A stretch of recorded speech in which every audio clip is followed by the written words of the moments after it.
you are.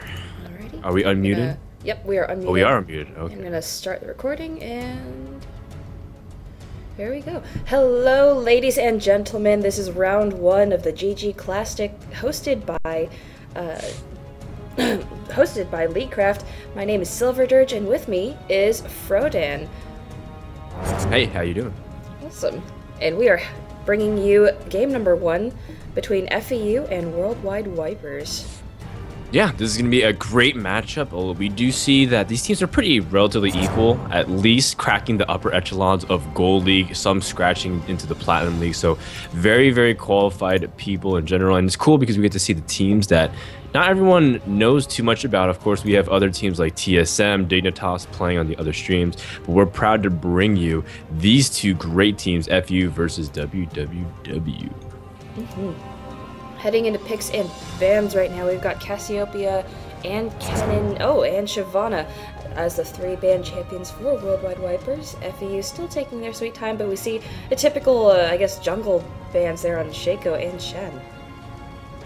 Yeah, Shen, of course, a highly sought after ban after IEM Hanover, just because every game Shen was not banned, he was pretty much picked in a dominant force. That's a really common one. Some other common bans we see nowadays, Lee Sin and Shyvana, probably the top two junglers right now in terms of the counter jungling M5 movement.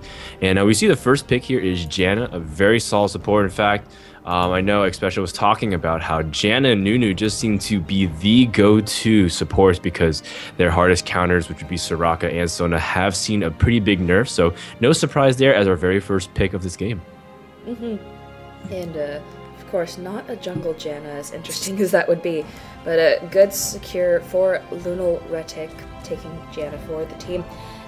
Does synergize very well with a lot of different AD carries, not to mention just the amount of utility she brings in team fights, in both chasing and in running away from enemy players. Janna, an excellent choice. Also saw a lot of her actually in Hanover compared to, say, earlier in the year, back in fall or so, during the other IEMs and MLGs. So I just personally, since I play a lot of support, I'm really happy to see a lot more Janna.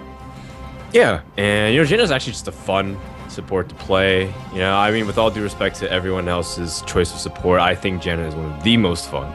But let's go ahead and check out the other picks here. Now, it looks like Laudandus is going ahead and getting Kog'Maw here, which is... He's having a resurgence of some sort. People are rediscovering just how much damage potential he has as long as you can protect them, especially when pairing together with him and a support like Nunu, going more towards the EU meta. And Karamja looks like he's picking up Udyr for his team, a very, very solid pick indeed. Just another one of those fast clears, and just junglers are defined nowadays about their speed in the jungle. So again, pretty safe picks so far. We have yet to see something kind of out of the ordinary, but for now, I can't really criticize either team's pick so far. Yeah, and pick on Miss Fortune here. Miss Fortune, a very interesting selection. I think, I believe she has a slightly larger range than Kog'Maw, which means Kog'Maw does have to get a little bit up close and personal. But once he hits level 6 and just sits in the back, throwing his ultimate down, Miss Fortune can essentially just continue to double up and chunk Kog'Maw repeatedly for that health. That is actually her I guess, damage card right there, is that double up, being able to damage through the minion wave in an almost guaranteed pattern depending on which minion you target. I'll be interested to see how that plays out. Alexman taking Nocturne. Haven't seen a whole lot of Nocturne, honestly, in the past couple weeks, and I like that jungle selection there. Oh, Nocturne is so good. I think it was Stonewalls talking about how in today's meta where a lot of people are skipping Clairvoyance and picking up wards instead, Nocturne seems to be the one who can cheat a lot of that vision and still come out of nowhere, as long as you have the CC to make sure that he can add his DPS, because he's one of those squishier assassin type junglers. But it's cool because when they pick up Miss Fortune, they just have a fantastic trading bottom, especially Janna, the queen of trades as a support, and Miss Fortune, one of the best trading AD carries that you can have in lane. So the lane, they're already pretty fearsome. Just having a really strong laning phase. Now we do see an Alistar and a Nidalee pick. Alistar, of course, one of the really strong supports as well, adding great ability to just protect Kog'Maw. Now, Nidalee pick is really interesting just because I guess they just want to set up a really, really strong tank line to just get to Kog'Maw. I mean, I think I was playing the other day, and just if you have four people who are relatively beefy and meaty, you just can't ever get to Kog'Maw, even if he's in a relatively vulnerable position. So it'll come down to how well they can pretty much protect him, and we'll see because we have the new selections also a Riven and Morgana. So if they can land their CC, they should be able to completely destroy the other team. But we'll have to see again how the execution is. I'm actually very excited about that Riven pick. Riven, I guess, will be up top against Nidalee, and I guess back in fall, late summer of last year, Riven was really, really dominant in top lane. Nobody could really contest that. Now, Nidalee, since the rework made to her, you can't really build her AP anymore since she's just a glass cannon now. But AD Nidalee is still a very viable selection, and will be able to hold her own against Riven. We got mobility on both champions, and then Stealth Breed actually just switched from selecting Gragas to Karthus. Ooh, okay, interesting. Yeah, well, Gragas didn't necessarily fit too much because I mean they could go for kind of a poke, but they do have Udyr, which is more of just like an in-your-face kind of engage. So Karthus, of course, everyone knows his carry potential. Very, very strong choice indeed. Now I'm gonna go ahead and pull up some team statistics here for FEU. They actually have a ranked 5 team that is gold. They're 50-21. Which is a pretty overwhelming win percentage at 1635. So, FEU is a very strong team indeed, but we're going to go ahead and look at the Worldwide Wipers, and they're 11-0. So you can tell that both these teams very highly valued teamwork, and I'm looking forward to see, again, their execution on both teams. We are heading into spectator delay right now, and I do like the fact that Alexman on Janna here is picking up Clairvoyance instead of any other, I guess, Cool. utility supports, any other utility summoner spell for Calic here on Misfortune, who is deciding to run Summoner Heal along with Laudandus on Kog'Maw. And I have to ask, Frodan, very quickly, what do you think about supports that are not taking Summoner Heal or Clairvoyance, say Karamja Rum there on Exhaust? What do you think, I guess, fueled the change for those summoner spells, or more offensive summoner spells on support players? Yeah, I mean, it depends on how your team actually is going to try warding. We've seen that supports actually have been dropping wards more aggressively and just being able to keep the jungle warded. But again, I actually think that if it really depends on your opposing jungler as well, just because if you get like an average clearing jungler, you can kind of keep track of his movements. But if you have a really fast clearer like Shyvana, like Skarner and Udyr, like some of these really fast junglers, it doesn't even matter if you have clairvoyance. Sometimes you can't really predict their movements, and sometimes it's only really beneficial because it's kind of like a hit or miss. So it's in general, it's actually just more safe to rely on wards. So that in that sense, I think it's actually beneficial sometimes to not pick up clairvoyance, but again, it's based off team style. You have to also again consider that Nocturne can just pretty much bypass everything. So even if you clairvoyance a spot, Nocturne might not be there. He might be going through a lane gag. Heck, he might even be like right behind the tower, and he can just hit you at your first bush in lane. So you still have to be very, very cautious about that. But again, I like the CV choice here. Sometimes we see supports pick up clairvoyance as well as exhaust and go without a flash. But of course, everyone knows Janna with flash and monsoon, that combination can change the outcome of team battles. So again, an interesting choice of summoner spells here. No exhaust actually at all for Worldwide Wipers. What do you think about that here, Michelle? No exhaust for them. I think that's going to hurt them in the long run, especially if Exantius gets, gets his core.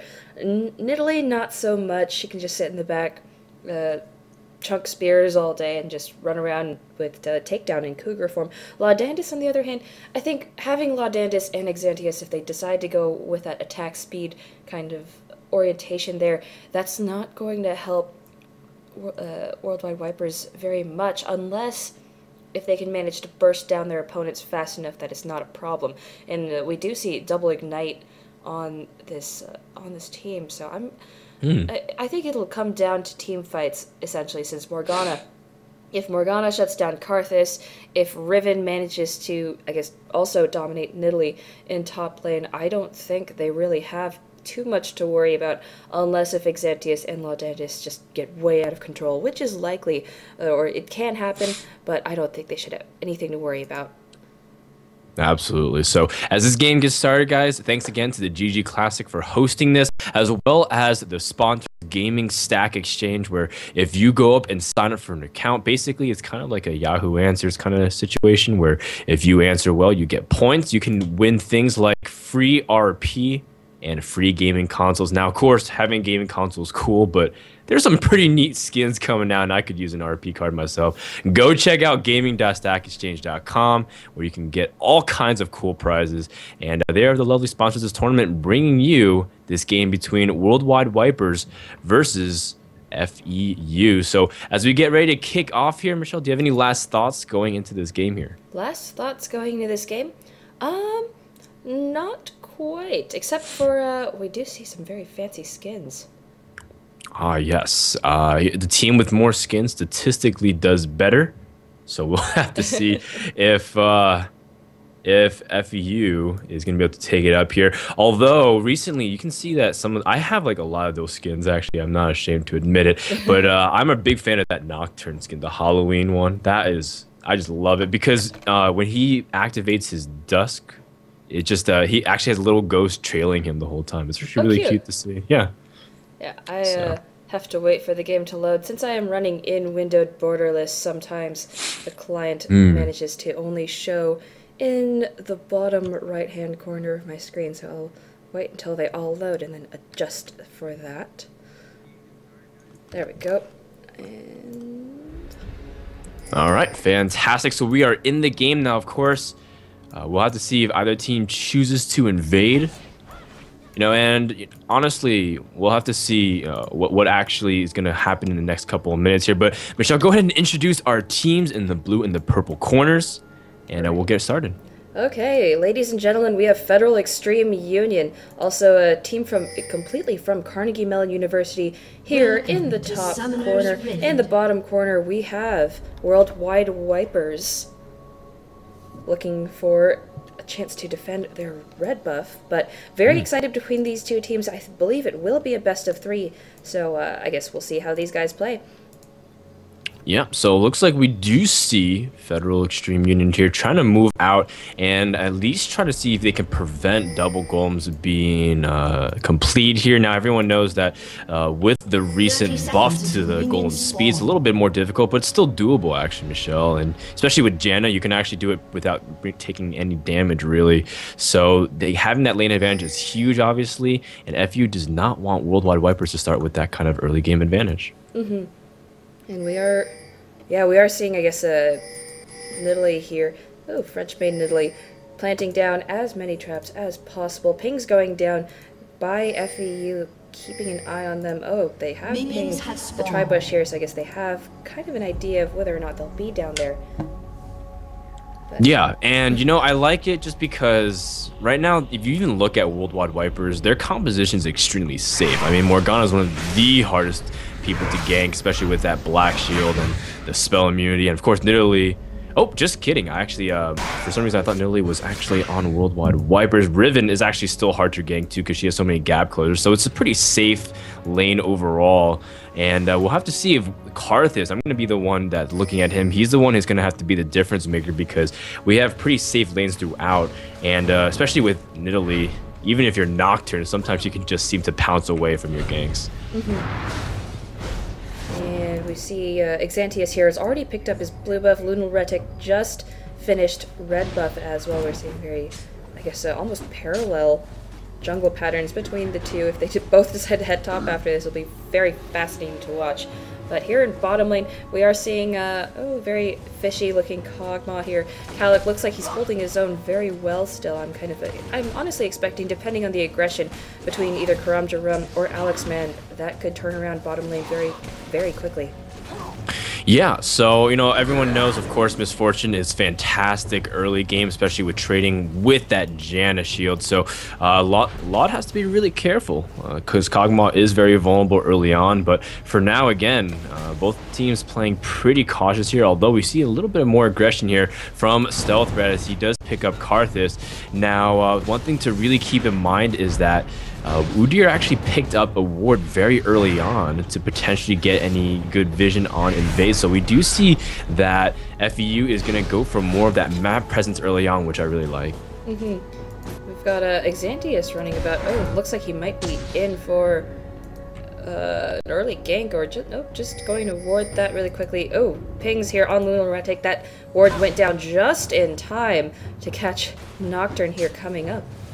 Yeah, so Raw should know the whereabouts of Nocturne. Oh, he even steps over one of Nidalee's traps, so he's just gonna go for it anyways. Looks like Riven's gonna try Broken Wings in here, but does not land any key burst, so looks like Nocturne's time has been wasted. In the meantime, Xanthius did move up here. Now, Xanthius does have a level advantage, and early game jungle levels is pretty crucial towards having a threatening gank potential. It looks like, again, we see Nidalee and Riven trading here, but for the most part, just flexing of the muscles, no real effort to jump onto the other player just yet. So we'll have to see whether or not Xanthius is going to stick around and make a player, as yes, looks like he's committing to this attack here, Silver Dirge.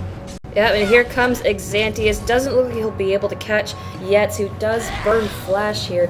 Riven's Flash now down. He does have a chance to come in and get that again. And very well played by Yetz. Oh, deciding to counter with that and continue to give Aurora a little bit of free damage there. And again, very equal exchanges on top lane despite their aggression. Yep, and bot lane during this whole time, pretty even, 29 CS to 25, so Laudan is doing a fantastic job staying relevant in the early game despite Kog'Maw being pretty weak, and no real aggression again from Karamja despite him already being level 3, just because, again, Misfortune, Janna, great at trading. Looks like they're actually going to start fighting now, though, but look at that. Laudan is taking so much damage while Kalik managed to stay pretty safe. And let's go ahead and check mid CS as well, 36 to 37, so pretty even across the lanes. No team taking a distinct advantage right now. And you can even tell in the gold counts, it's pretty even still.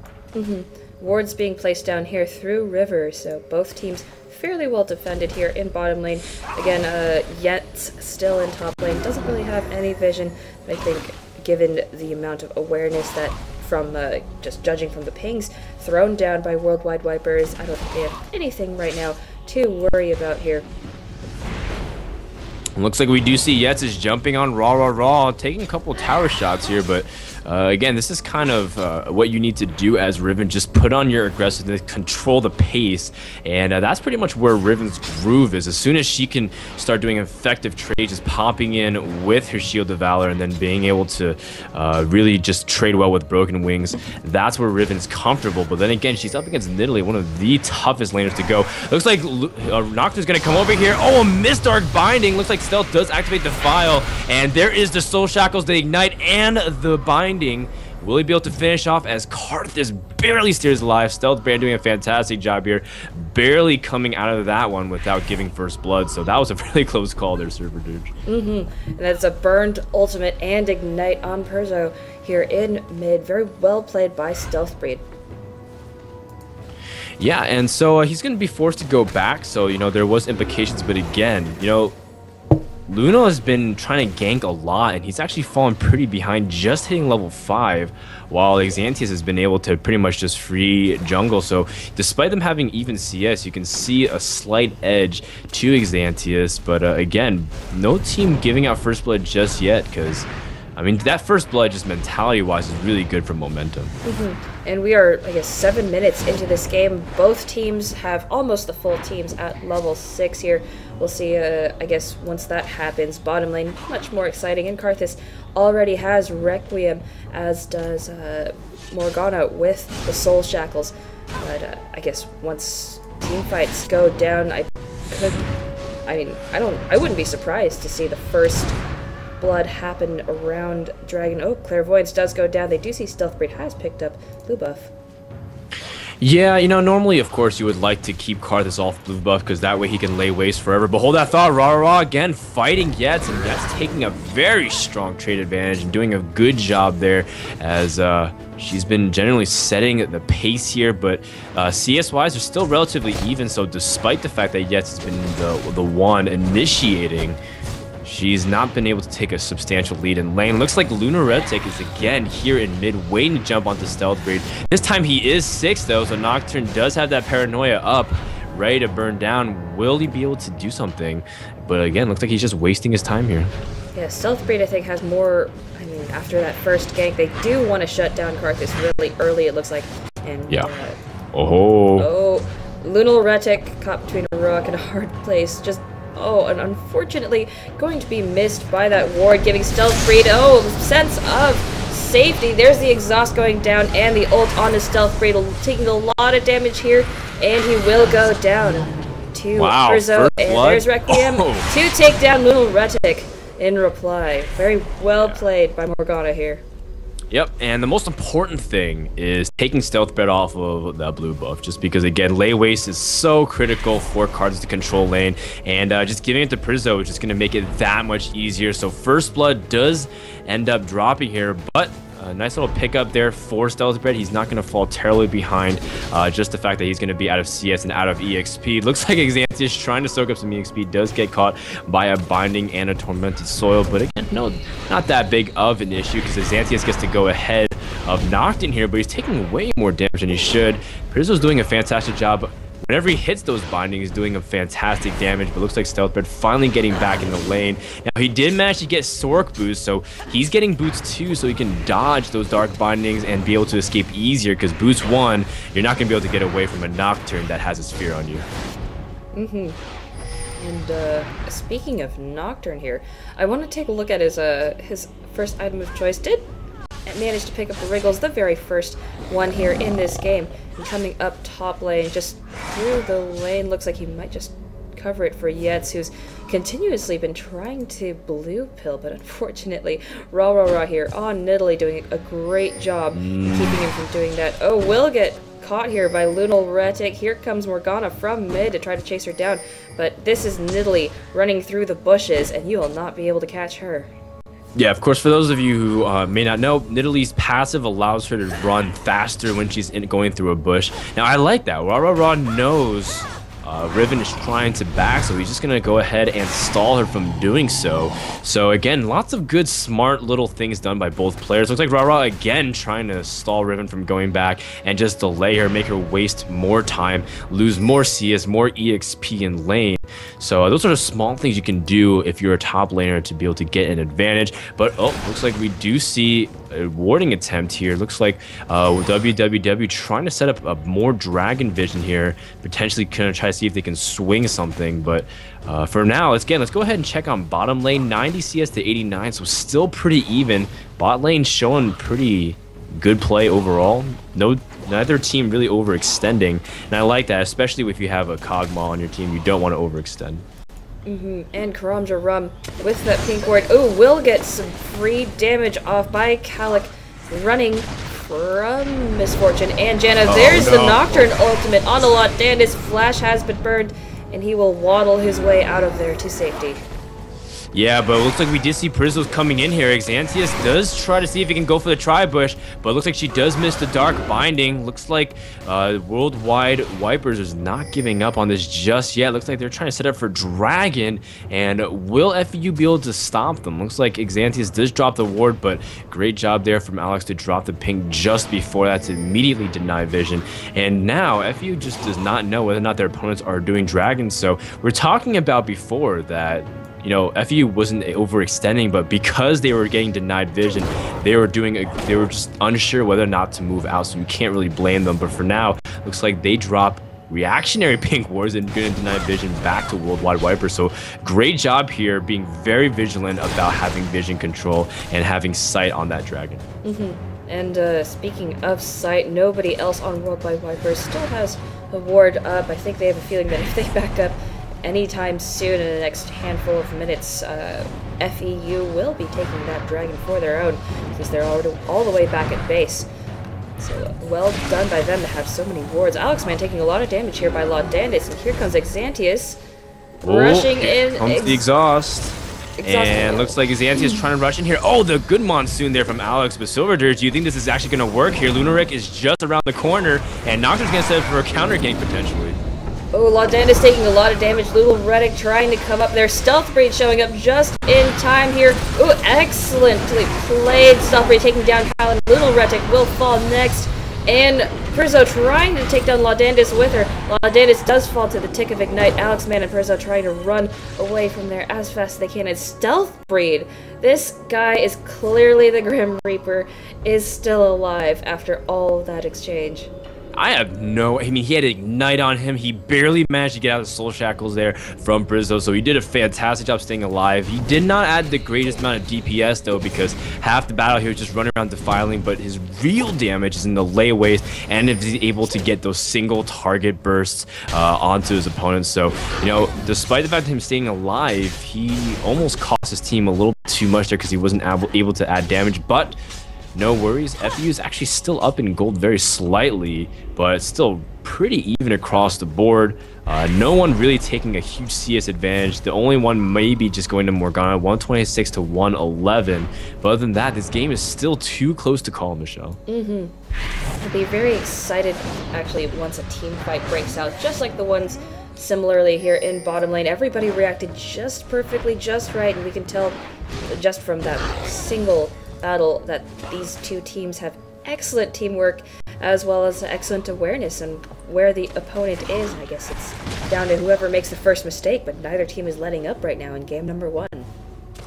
Yeah, and you know, Xanthius is setting up here bot for a potential gank, but he's actually in a very bad position because Udyr needs to be able to close the gap from behind. That's probably the best part of his ganks, just because that bear stance only gives movement speed bonus, but he's going to try to see if he can clear Dragon really fast. This is an advantage that Karthus has over other mids, that he clears objectives incredibly quickly, so we do see Dragon attempt here. Paranoia, and it looks like we're going to see Lunatic trying to go here straight on Stealth Grid. Will he end up dropping here? He does. And we're going to see that he's going to try to see if he can grab one last Requiem before it is. But it looks like Ladan is trapped. But he does manage to pick off Colette for another kill. And Kog'Maw does even escape. So a fantastic trade here for FEU. Picking up Dragon and going 1-for-1. So a great job there. But the most important thing is that they got objectives. They even managed to pick off top there because Yetz went halfway towards Dragon and then just turned around and decided to do Wolves. So great job there by FEU. And now all of a sudden they find themselves up 2,000 gold. Yeah, that's also extremely crucial to get your objectives. That has turned this game in favor of FEU, and it is very slight, but the advantage is there. Prizzo actually looking here for the blue buff. Oh, Rara does take it down just in time. Wow. Great job there by Rara. Just again, because Nilly just has that mobility. If you're able to really, utilize your pounce and jump over those walls, able to really just control a lot. And of course, with the counter jungling meta, it just stifles the jungler so much. Oh no, there goes the wall of pain here. Will Lunarek be able to get away from here? Xanthius trying to see if he can land that bear stun. Prizzo does come in for the soul shackles and gonna target Xanthius, and looks like Prizzo is on a killing spree. Trying to chase down Nocturne here. Looks like he's just gonna activate his fear and does push him off for just a little bit. Should be able to escape, but not done just yet. Gonna flash, trying to see if they can activate, but meanwhile Yetz does activate her Blade of the Exile and picks up the kill on Stealth Breed, so a little overextension there. So they trade again 1-for-1, but in the end, FEU does have a double buff in Italy, which is quite fearsome, but Yetz also gets on the board as well, picking up her first kill. We do see an Aegis of the Legion here on Nocturne, deciding to build a little bit more team-oriented tankiness right there. An excellent item choice. Surprised that actually Janna hasn't picked that up yet. Still sitting on a Philistone boots and pink ward right there. You brought up a really interesting discussion because Kog'Maw actually only got 1 Dorans, which makes him pretty squishy, especially for a trade lane. So it's just a very interesting choice there, and that actually goes to show you that he's really confident in his ability to stay alive. And why not? Karanja's doing a fantastic job keeping Kog'Maw alive, making sure that Misfortune can't really roam the lane, and double up trade really easily. Looks like we do see that bot lane was taken in favor of Worldwide Wipers, so they do have 1 tower each for each team. And let's go ahead and check more onto the items here. Looks like Karthus did finish his Rod of Ages. Morgana is still working on her Zhonya's. Actually, just kidding. She just finished it. So good items coming into this mid-game. Xanthias with the flash bear stun. Alex trying to see if he can activate the Monsoon to get away and does manage to save her teammates. But that was a very potentially scary moment. But again, another flash burn there. And that was a really cheap exchange there. And that's what you need to do to start getting advantages, because that's a 4-minute cooldown before Janna can pull off something like that again. Very excellent play here in bottom lane, keeping Calic alive. Still, he's 0-2 and 0 with the double Dorans and the makings of what could end up being a either an early Infinity Edge, perhaps, or it's too early to tell, really, with the double Dorans, a pickaxe, and a Vamp Scepter. But Kog'Maw, on the other hand, having a lot of options right now, could end up going for the Infinity Edge. Does also have the items for a Bloodthirst, but Little Reddick just waiting in the eaves there. Ooh, there goes the fear. Will he be able to flash out? Yes, he does. But Morgana is not being able to come down from middle lane. Karthus deciding to take the river. Will have to go the long way past Dragon, but that is, I guess, flash down on Laudandus. Yeah, and during this whole time, Yetz can't move out from top lane because Rara just keeps pushing over and over, and by drawing attention to the bottom lane, Nidalee is still able to push incessantly. Look at that, just being so annoying, and that's exactly why people absolutely loathe Nidalee in solo queue. Here we go, the Show Shackles in mid. Stealth Breed does pick up the turret kill and will pick off Stealth Breed, but will he be able to escape? The Requiem is going to activate. Oh, but a nice activation as well of Zhonya's. So Prizzo, will he be able to escape? Don't think so, as Xanthias does shut down Prizzo, picks up that extra gold for the bounty. But meanwhile, in bot lane as well, Laudandus, he's gonna get hit upon here by the Paranoia. Oh, but a nice interrupt of that bullet time here from Calic.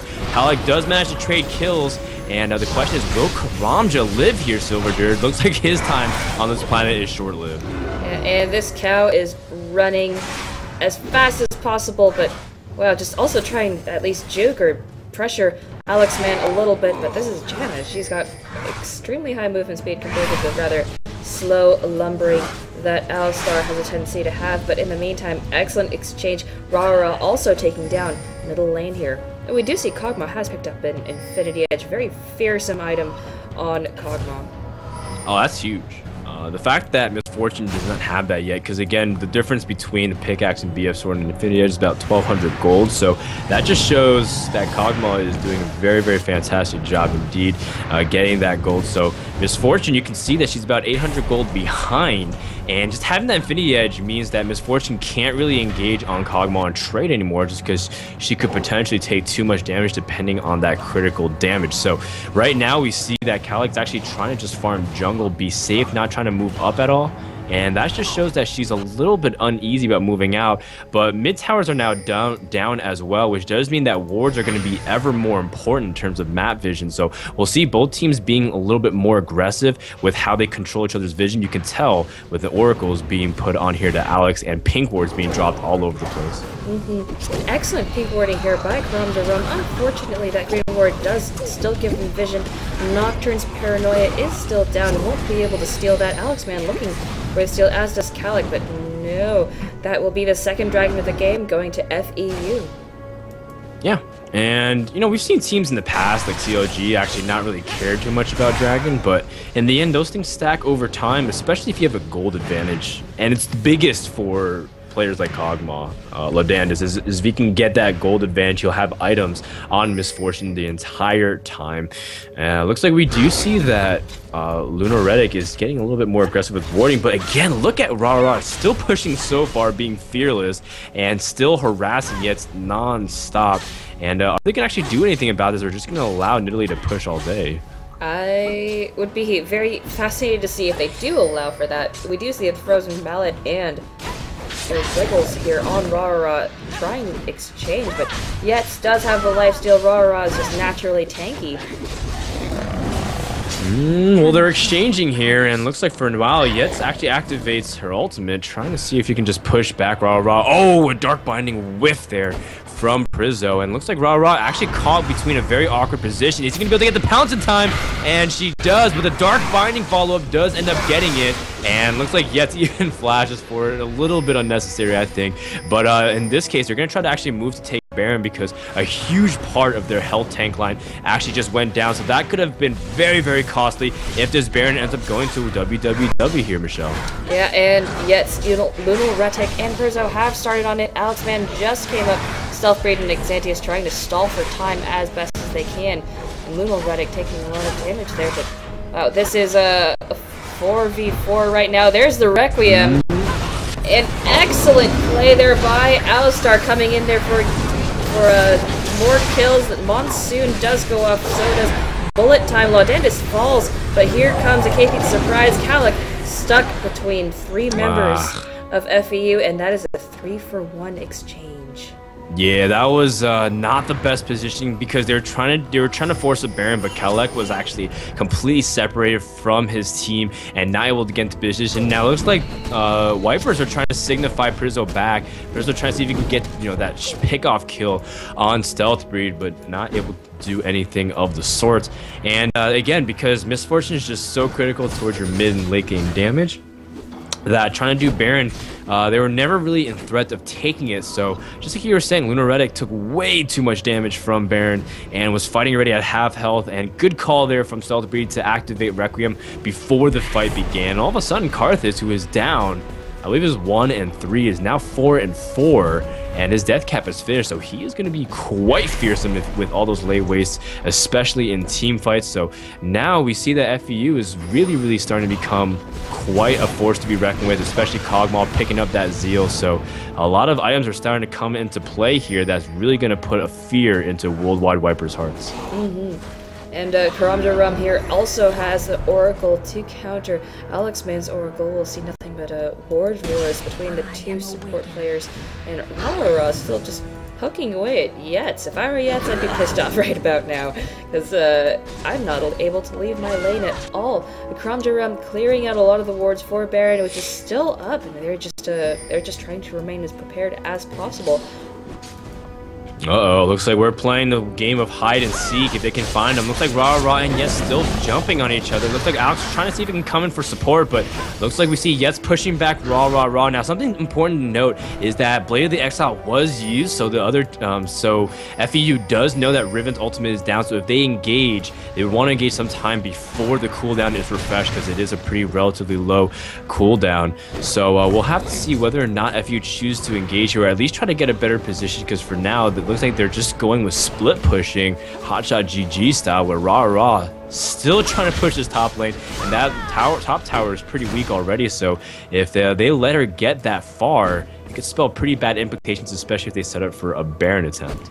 Yeah, Ra just that very intricate dancing around by Nidalee running around. Hey, I'm gonna poke you. Oh, I'm gonna run away and then poke you some more. Stealth Raid trying to tell Ra may not be the best idea to be out there, buddy. But fearless Nidalee going to remain where she is. Yeah, now I'm gonna look towards. I'm just gonna go ahead and look towards Prizzo.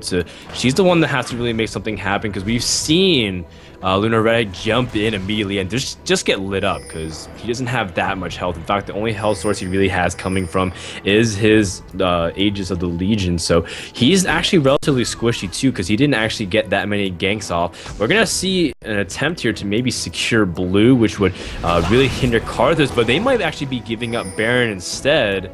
We'll have to see how this actually plays out, because it looks like WWW is way out of position here, Michelle. Yeah, and Karamja Rum just continuing to walk all over those wards and unfortunately not taking them out for their team. I think excellent pressure here by FEU to force WWW to get away from their blue buff. It's like, hey, we want this, don't you dare take it, we'll grab Baron in exchange, and Baron is of course, far more important at this point in the game.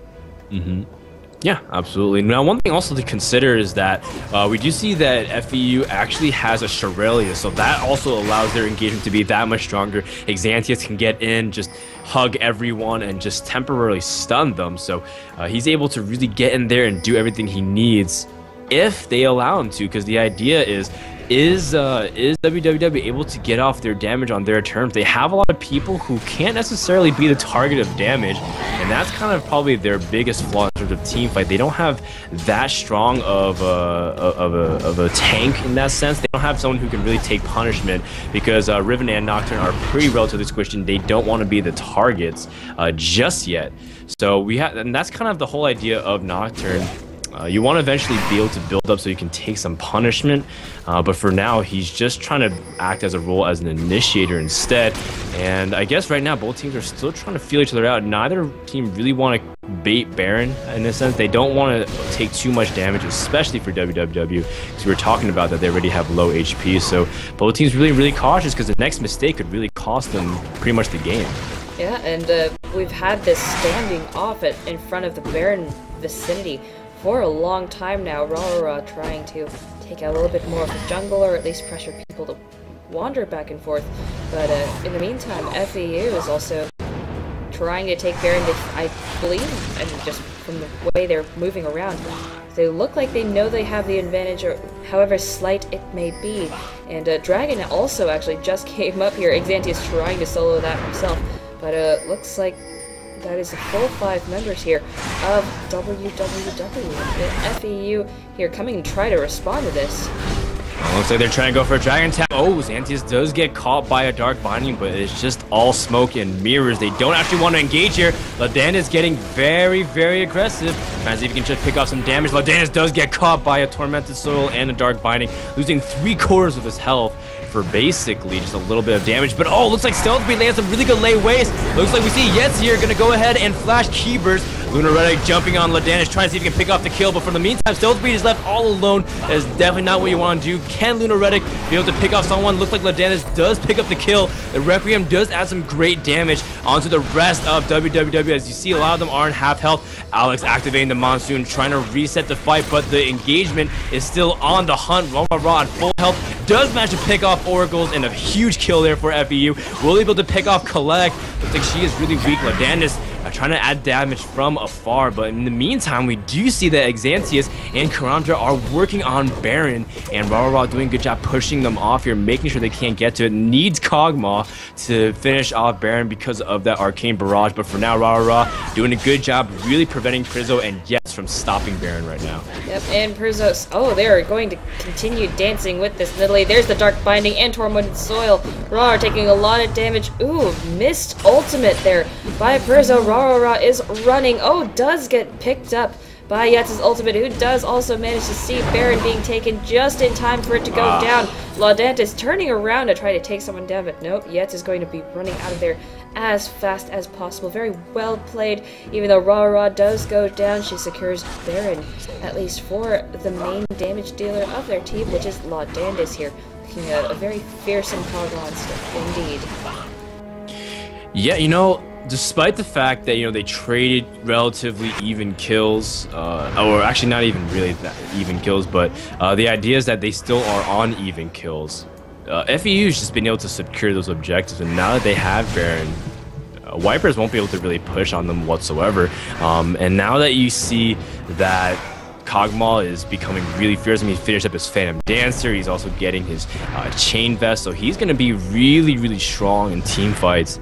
And I think Wipers just has to be really defensive right now, Michelle. I mean, they're doing the right thing. They're warding around their jungles. You can see, especially around red, they really want to be cautious because that's where you can get caught probably the easiest. So they're doing a good job here setting up vision, but as long as they are able to protect Karamja, I can see FEU really starting to press their advantage.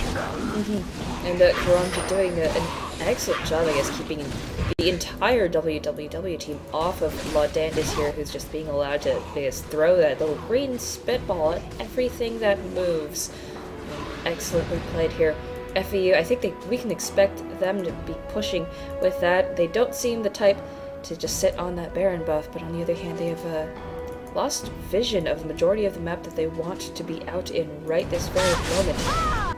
Yeah, that's actually a really interesting observation there, Michelle, just because, again, normally you want to have your vision extended if you have the advantage. Ra still split pushing, as usual, so nothing surprised there. Kind of like rain in Seattle. We pretty much expect Rah to never be with her team here. But we do see a move out attempt here from FEU to at least send 4 top. Now, again, the idea of Nidalee is that she is extremely mobile. She never really should die if she ever split pushes. So this is pretty much what they're trying to attempt to do, is what they've been doing all game long, sticking to the game plan, which I like. And now all of a sudden, this top turret, which Rah has been working on all game long, tenderizing it, should end up dropping within the next couple of minutes here. And FEU doing a good job here, but again, they've been stalled this time because of lack of vision, as right now they're just starting to establish their jungle presence. Looks like we might have a team fight here, Silver Dirge, as a lot of people are being aggressive. Paranoia goes up. Is this the engagement that they're looking for? And Stealth 3 does get taken down by Lunatic.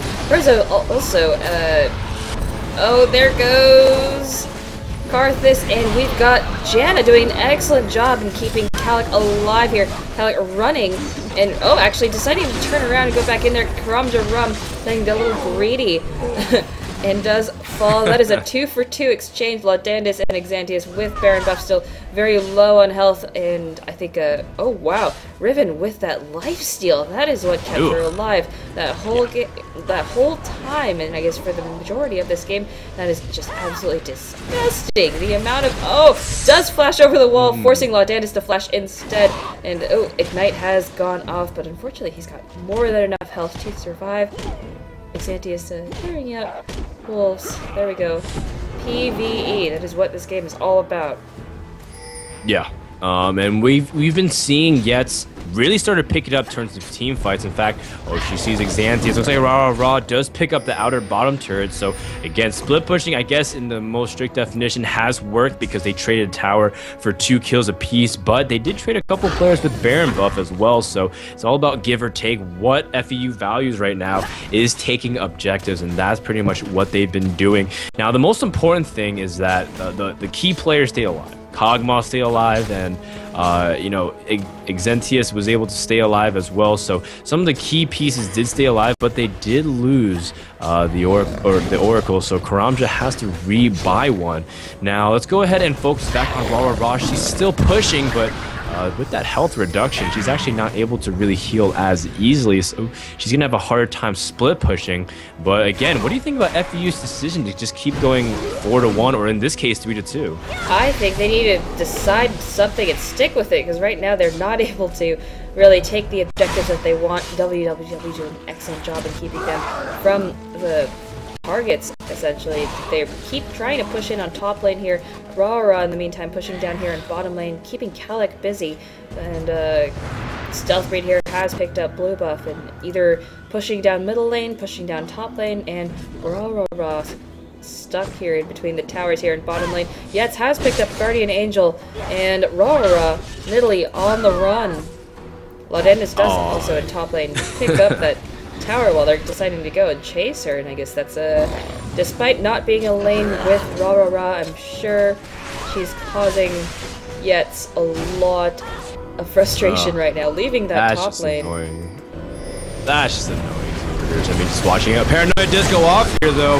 Jumping on Laudandis, trying to separate from the rest of this team. Stealth Breed caught a position as well. Oh, looks like we did see the Monsoon attempt here, but Stealth Breed actually already died.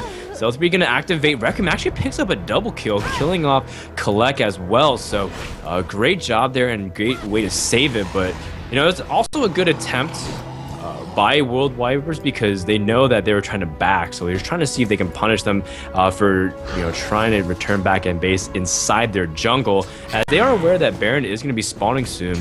Keep in mind that during this whole time, Dragon actually also went to FEU. Stealth Breed actually managed to solo Dragon by himself. And it looks like we do see Riven and Nocturne finally working on the top outer turrets here. And that's kind of what you need to really start itching your way back to this game. But they have to worry about this split push attempt here from Rah. Prizzo forced to activate Soul Shackles, does activate Ignite as well as the Tormented Soil. So wasting almost everything on Rah, but no biggie. She is just going to wriggle her way back into full HP. Lunatic actually caught a position by Laudandis.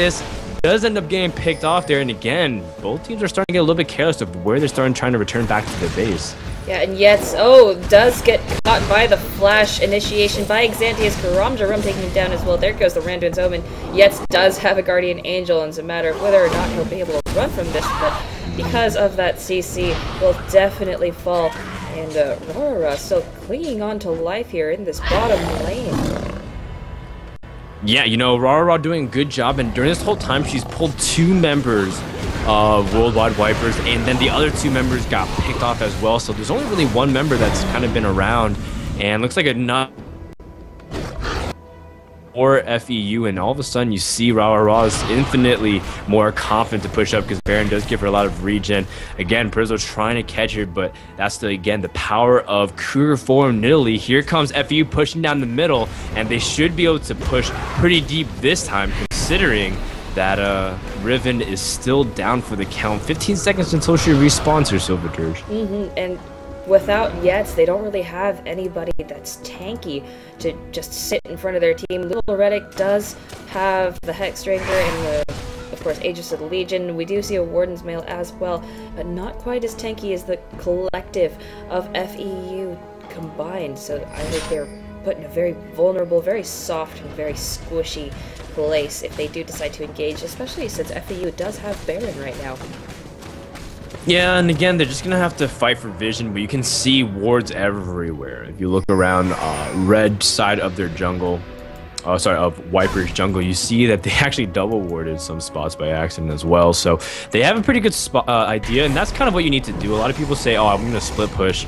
But you're really only supposed to split push if you have vision of where your opponents could be trying to see if they can catch you. Maybe they're trying to send 2 people to swing at you. Maybe they send 4 at you. You have to really know.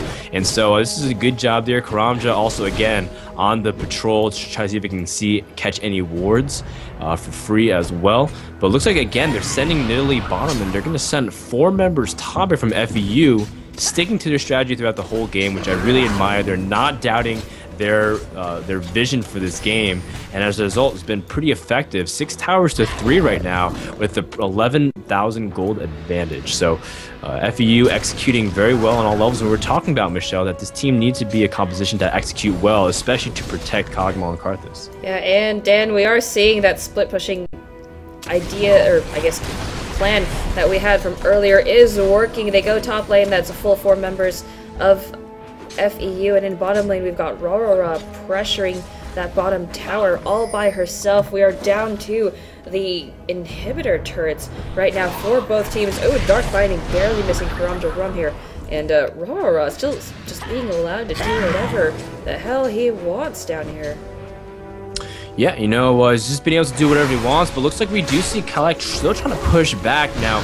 She did pick up a elixir here, but looks like a flash pulverized, and Levan is able to pick up the kill. Alex trying to activate Monsoon, but will it be enough? Looks like Paranoia is attempted here. Lurek jumps on Kog'Maw, but immediately gets thrown up here and exhausted, so damage is going to be pretty much negated. Yetz comes in with her Wind Strike, but not going to be enough. Stealth Beat again, barely living despite the Ignite. Looks like he's going to activate Requiem. Prizzo activates her Zonia, trying to avoid all damage, but 4v1 is not a fair fight. Just asked my friend in middle school. So looks like we see the GGs come out here. Well played, as looks like FEU takes a pretty strong game number 1 here on Summoner's Rift after very good split pushing execution. Look at that, the full circle. Rara ends up finally meeting her teammates. The first 5-man push we've seen all game. Yeah, very well played, especially with that Baron buff initiating at just the right time here. Alistar with that flash pulverize, that is just absolutely massive, taking down Misfortune very, very quickly. And that is game number 1 between FEU and Worldwide Wipers. All right, so this is a best of 3, right? Yes, so we're going to see whether or not Worldwide Wipers can come back. But for now, guys, this is the ggClassic. I am Frodan, and of course, she is Michelle. Joining with me today is Silver Dirge, the host of the stream. If you like what you're seeing, she's doing a fantastic job controlling the camera because I have the stream on another screen. So again, thank you so much to her for being willing to do that because I have a shaky hand. We'll be back. We're going to take a little break, I guess, while we get everything sorted out for the next game. But in the meantime, actually, we have a sponsor to plug. Michelle, why don't you talk a little bit about Gaming Stack Exchange here? Gaming Stack Exchange. If any of you, like me, are in computer science, you should go and head over to gaming.stackexchange.com. These guys are simply amazing. What they do is essentially take questions from the community, and you're more than welcome to answer them yourself. And they actually, I will pull this up just a moment here. There we go. Here, the League of Legends contest by LeagueCraft's ggClassic, sponsored by Gaming.StackExchange. We do have a contest here. You can earn be entered in a raffle to earn 3,500 Riot points. Get those skins, people, as well as a new console. And essentially what you do is you ask a question or answer it here on StackExchange. What happens is once you respond to a question or once you post a question, depending on the quality or the thought-provokingness of said question or answer, you get a lot of, I guess, kudos for it, or the similar mechanisms here on StackExchange. You start off as I guess a basic user here on StackExchange, and the more you answer questions, the more you ask questions, you will earn more privileges, more moderating and administrative privileges, as well as getting a very high reputation to answer said questions depending on different games. If you take a look at this, they are tagged questions by reputations and Mass Effect 3, but for this, you must do a League of Legends tag as highlighted right in here. But go ahead and take a look at that, and I guess that's about it for Gaming Stack Exchange. These guys are awesome. Oh, and by the way, everybody here is able to not only participate in Stack Exchange's question-answer format, but if they like what they see, and if you are interested in, I guess, doing reviews or getting a hand on games earlier than your peers in order to answer these very difficult questions that arise sometimes, you could end up getting free games from Stack Exchange. Cool. Who doesn't like free games? I'm pretty sure all of you who are watching love free games, because after all, we do play League of Legends. So, well, we all know it's not really free. Come on. I've spent money on this game, so it's not exactly the most free game. But thank you, Riot, for producing a great game. So I guess we'll take a little quick break. We'll be back with game number 2 in just a second. Don't go anywhere. More action from the ggClassic is coming.